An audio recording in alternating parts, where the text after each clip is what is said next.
Kia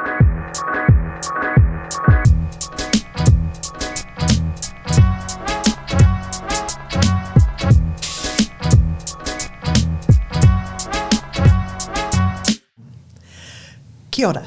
This morning it is my utter pleasure to be joined by two guests who are both going to tackle the reward and remuneration arena from completely different angles.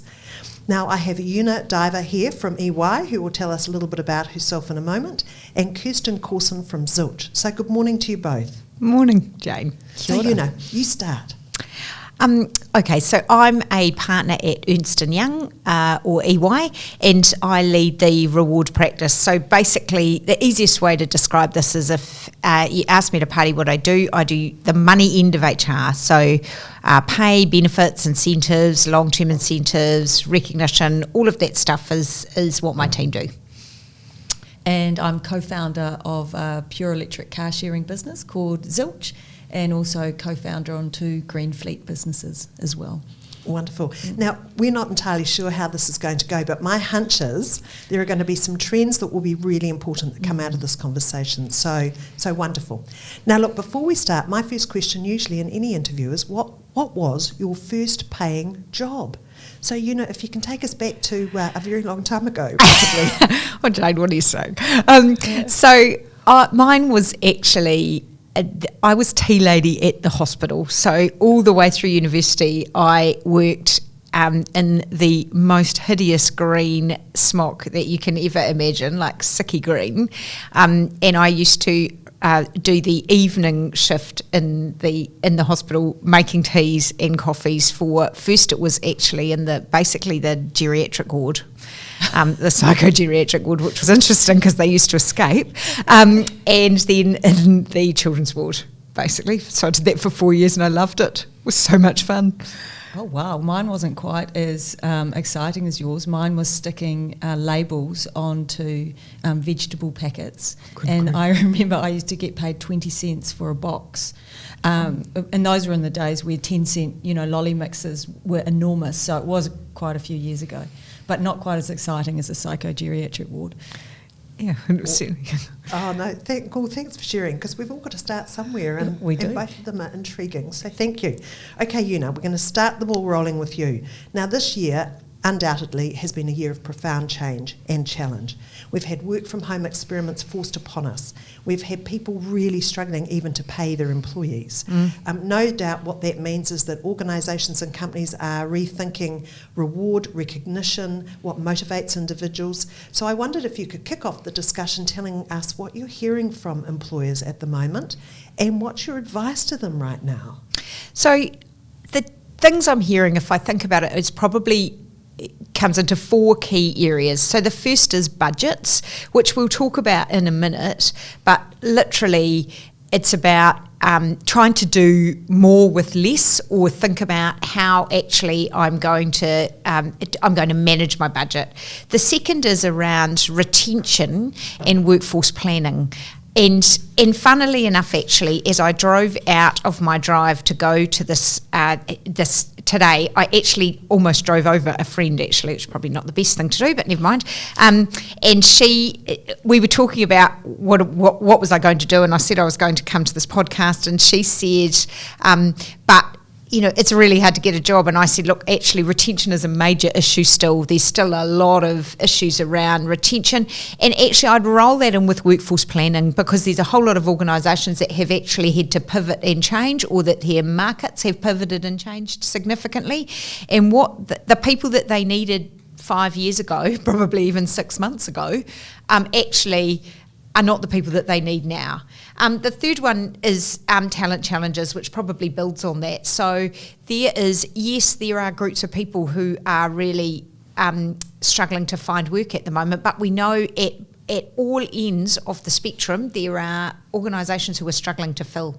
And then the fourth thing is productivity and wellbeing generally. So actually a whole lot of people reporting that they actually are more productive when they work from home. There's some cynicism from employees about how that's actually been measured and by whose yardstick. I'm certainly much more productive in the washing department at home, but it may not actually translate into anything that's chargeable to clients.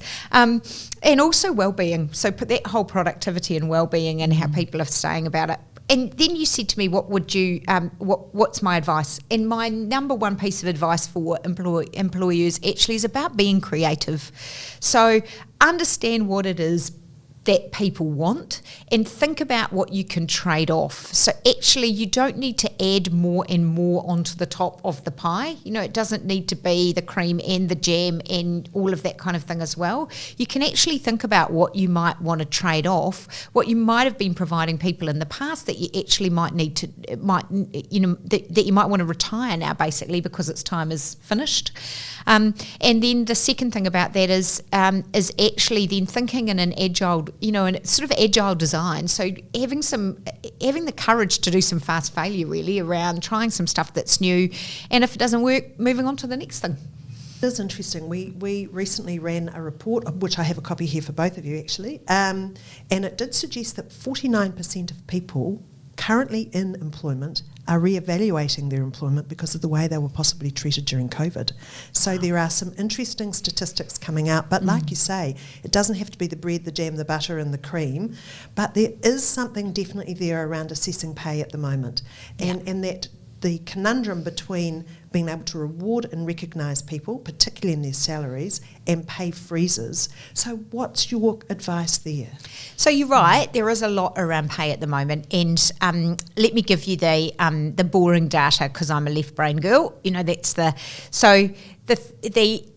median across all industries for the next 12 months. So in other words, what are employers telling us that they have budgeted? The answer is 1.5%, but 23% of that sample are saying that they're going to do a zero increase to some or all career levels. So about 1 in 4 organisations saying nothing, but the majority of organisations, so more than 50%, saying around about 1.5%.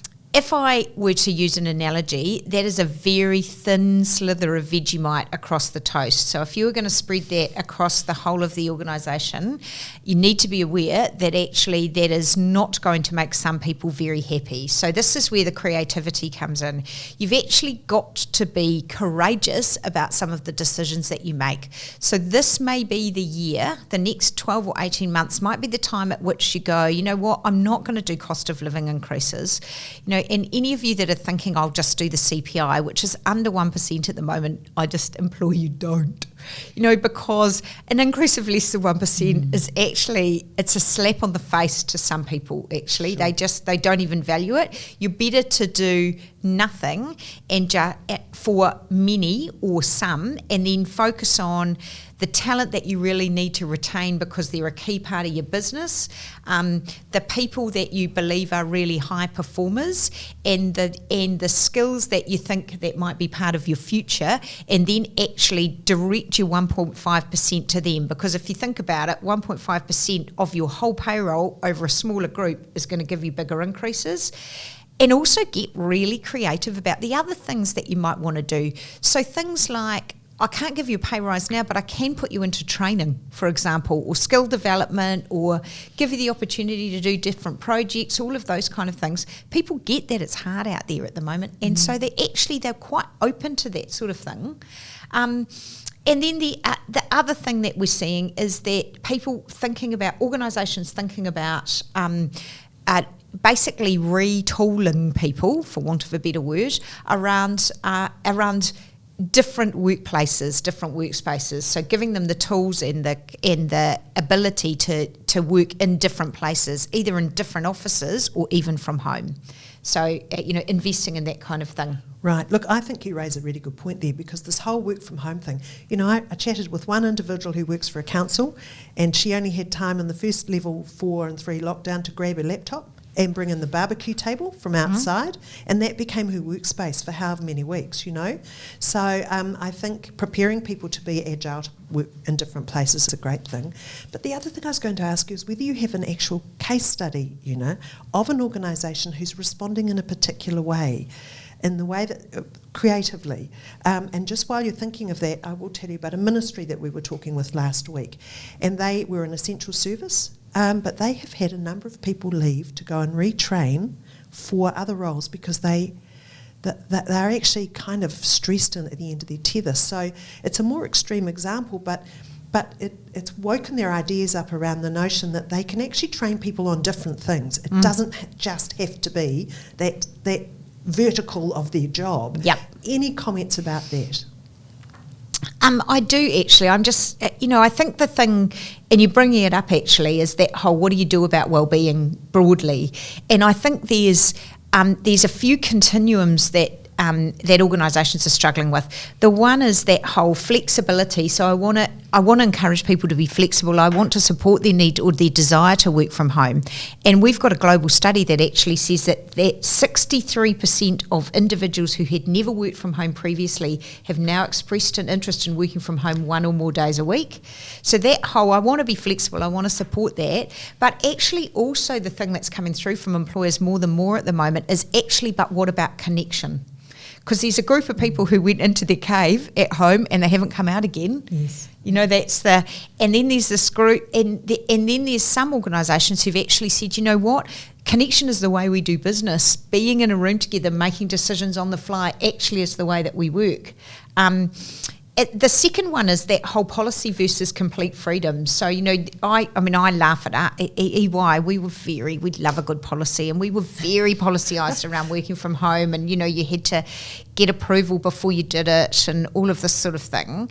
And all of that's just gone completely out the window now. But actually, what do you need to do around the whole policy versus complete freedom? How are you going to manage that? Because actually, do you want some of your team in every day? So, for example, I've said to my team, I don't mind what you do, but on Tuesdays we're in together because we have a team meeting and we want to see each other and we actually want to be part of a group, part of the tribe. And then the third one is productivity. So actually, how are you going to check, without being Big Brother, how are you actually going to make sure that the work still gets done and that people have the tools and systems to do it? So you asked about a case study, and the one I can think of actually, which I really admire them, and I'm sure she won't mind me saying, is actually Z. So Z, we're an essential service, had to carry on, did the A and B team thing, all of that sort of stuff. But actually, at the end of the first lockdown, because their head office is Wellington, so at the end of the first lockdown, they actually decided that what they wanted to do, what they were finding is that people were staying home, and what they wanted to do was make it okay. So there's been safety, this feel from some people that in the office is not safe. And so as part of that, they effectively relaunched their workplace and they used Matariki. Oh, wonderful. Yeah, so Matariki, the time of new beginnings, the time of, of reflecting, all of those kind of things, and actually themed all of their relaunch, it's okay to come back, we want you back in the office, come back and join the team, and themed it around a Matariki theme, and I thought that was incredibly clever. And actually it also made me reflect on the fact that maybe we do need to actually not only encourage people back in, but actually almost relaunch the idea that actually that's what we want. That's a wonderful idea. Well done them. Yeah. But you're right, it is about the relaunch because people have lost confidence. But before we segue over to Kirsten, is there any final commentary you might make around the change in rewards? What's top of the pops in the rewards space at the moment? So, again, there's always more than one, sadly, Jane. That's the... there's probably 3 or 4 things. So the first is what we've seen is a lot of organisations around, particularly recognition and reward, is trying to pivot towards thinking about mental health and mental wellbeing.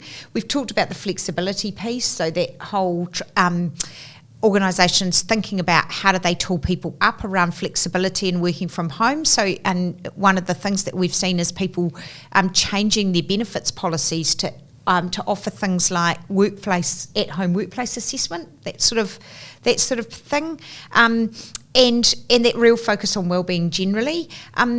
The other piece that I probably haven't talked about now, up until now, is actually just the strain that the border closure at the moment is putting on a number of different organisations.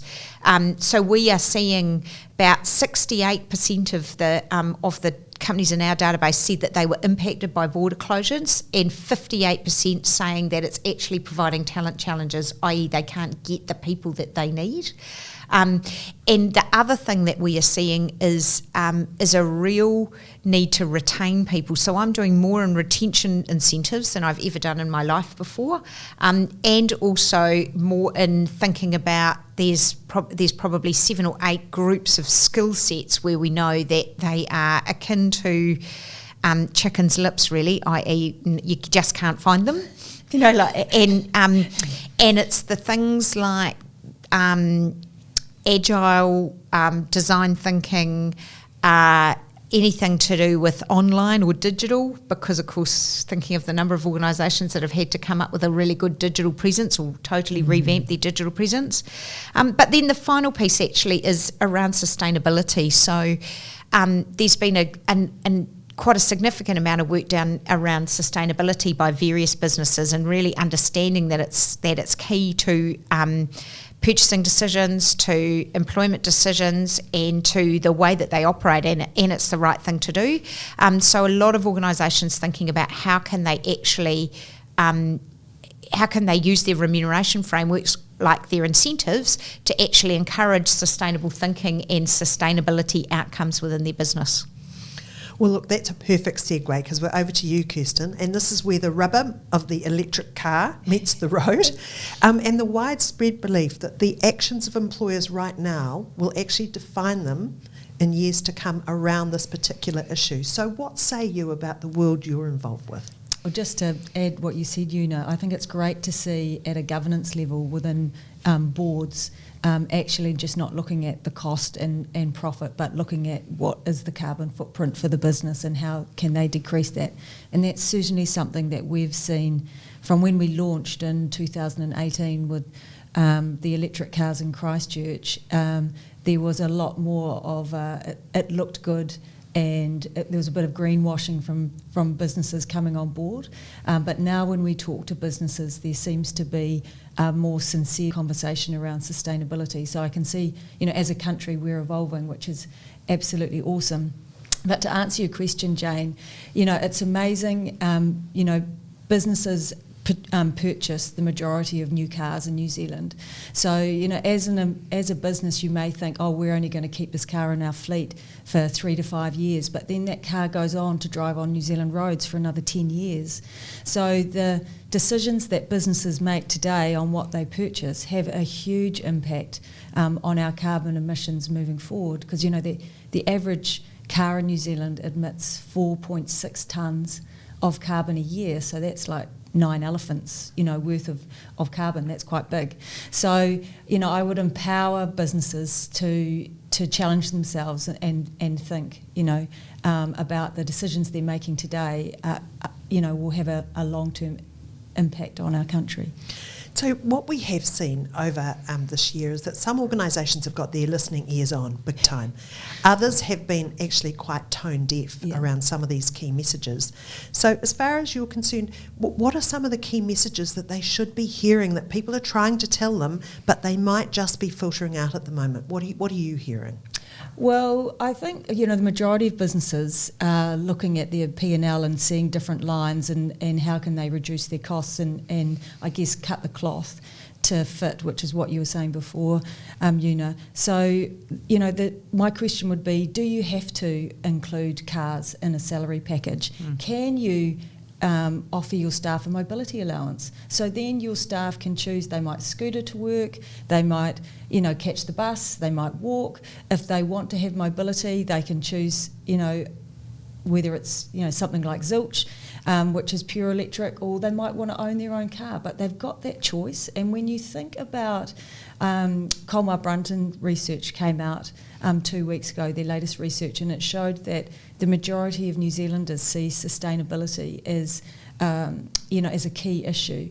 And when you think about millennials that are coming into the workforce, over 66% of millennials think that businesses aren't doing enough around sustainability. So, it links to what you're saying. It is a really key issue. And when you talk to businesses about, why have you got so many cars, or why are you including them in your salary packages, and there's a little bit of latency or apathy where this is what we've always done. And I guess if we look at the year that we've had, it's shown us that we can change and that we are resilient. And, I would say to businesses, this is the time to be bold. This is the time to use your capital wisely. And, why are you including cars in salary packages? That I can understand it if it's a tool of trade vehicle, but if it's just for your staff to drive back and forth from home to work, is that the best use of your capital? So, Kirsten, okay, so into the nitty-gritty, the granular here, how does the Zilch model work? Well, if we take it an example of one of our customers, so Christchurch City Council is a standout. So they made a decision that they wanted to reduce their carbon footprint. They wanted to put electric vehicles in, and when they did the numbers, they went, oh, that's quite expensive because an electric vehicle is substantially more than a standard internal combustion ICE vehicle. So they went, oh, that's going to be really challenging. They didn't want to be a business that just put a couple in. They wanted to really be bold. And they also looked ahead and went, our cities are changing. We're trying to create a smart city and we need to lead. We need to be a leader. And they went, autonomy's coming. So long term, they knew that their business was going to have to shift, whether it was, 10 years, 20 years, they knew that they were on a trajectory to change. So they sold 50 of their ICE vehicles, of their petrol cars. They sold 5 of their EVs. They already had 5 in their fleet. And they went, we're going to mandate all of our staff to use Zilch. And at that stage, when we launched in 2018, we were called YouGoShare at that stage. We've rebranded to Zilch. And it was interesting seeing hundreds of employees that had been used to driving the same Toyota Yaris every day, and there was a lot of resistance because all of a sudden you've got keyless cars, you're booking online, they're electric, you've got charging stations, and in the early days it was a huge transition for them. But it's interesting, we have, we call it the Commuter Club, which is an after-hours membership subscription. So it's like having a virtual company car. So you pay a subscription each week and you get a company car every evening and over the weekend. And I find it heartening to see that the council employees are our biggest segment of Commuter Club subscribers in Christchurch. So, in the early days, there was a lot of resistance to change, and we really had to hold their hands to make sure that they were driving the cars and felt supported. And now they're our biggest advocates, and they're driving the cars for business bookings during the day, and then they're driving them for private bookings in the evening and taking them home. And so it's a lovely case study of how you optimise an asset. So, if you're going to invest into something, optimise it. And, we've seen that with Uber and Airbnb and, which we were talking about earlier on as well. So that's probably my favourite case study. Oh, actually, they're coming up trumps in a couple of places, Christchurch Council. So, but, when I think about the car parks that must be full of company cars that sit there idle all day, yes, like to work and to home, yes, you're not suggesting that whole flexibility goes, but you're kind of moving the responsibility, and I'm thinking there must be a tax advantage here as well. Would that be correct? Oh, yeah, definitely. So if you think if I take a business that we're working with at the moment, a corporate, and they've got 400 plus cars, and so from a governance level, their board are going, oh, that's a lot of carbon emissions, that's 40%. Of our carbon emissions are coming from our fleet. We need to do something about it. And then the finance team are going, oh, we're paying FBT on 90% of those cars. So with a Zilch model, we can say, look, 400 cars, you actually don't need 400 cars, you need 150 cars. And so offer your staff something like a mobility allowance. And then we can put electric vehicles in there. And if your staff want a company car, if they don't want to take public transport or, they want one to take home at night, they can book one privately and we'll rebate a portion of that back to you. So you've got less cars, so you've got a carbon saving. You've got electric vehicles in there, so you're ticking the box, but you're not paying FBT on it as well. So that's, something that we've really been focusing on post-COVID, just to support businesses to make some smarter decisions. and that's around their capital, but sustainability as well. Oh, go Zilch. It's a gutsy move, and we wish you well. And in fact, just before we wrap up, I will be asking how people best make contact with you. So if you can think about that, both of you. But if there's any final comments you'd like to make, Una and Kirsten, now's the time to just pipe up and say anything that might have popped into your mind while we were talking, and then we'll wrap up our conversation today. Una. I mean, I think I would probably say to employers that are listening, it is a really interesting time. I certainly wouldn't be afraid to wrap my arms around the people that I know are going to push the boat forward for the business. So in other words, just really be thinking about who are the key talent that I need to look after, and really making sure that every dollar that I am spending on remuneration is going to the right people and in the right way. So that might be through benefits, it might be through incentives, or it might be through fixed salary. But actually I think that's going to be really important at the moment. When every dollar is key, you've got to make sure that every dollar spent is a dollar spent well. I'd just like to encourage businesses, to be bold and to look at those issues, and also wrap sustainability in there. And I think of that wonderful quote from Anita Roddick, who started Body Shop, and it goes something like, if you think you're too small to make an impact, try going to sleep at night with a mosquito. So, we've all got a part to play, and it doesn't matter what size your business is, there's a role for all of us to take a step forward. Brilliant. Thank you both. Now, how do we best get hold of you? No doubt people may want to follow up this conversation, so what's best for you? Actually, frankly, probably the cell phone is best, because my email address is so long that it's just... It's true. We'll make sure we include it. Yeah. And then, I can be found on LinkedIn, but happy to share all my details as well. Right. Yeah. Wonderful. Look, thank you both. This has been a great juxtaposition between two different environments, but we're all talking about the same thing. And I really appreciate your time here today, and thank you on behalf of Hera as well, and Frog Recruitment. We were absolutely delighted to have you as our guests, and let's see what 2021 brings. We've got high hopes for next year, but thank you again for coming today. Thank you for having us.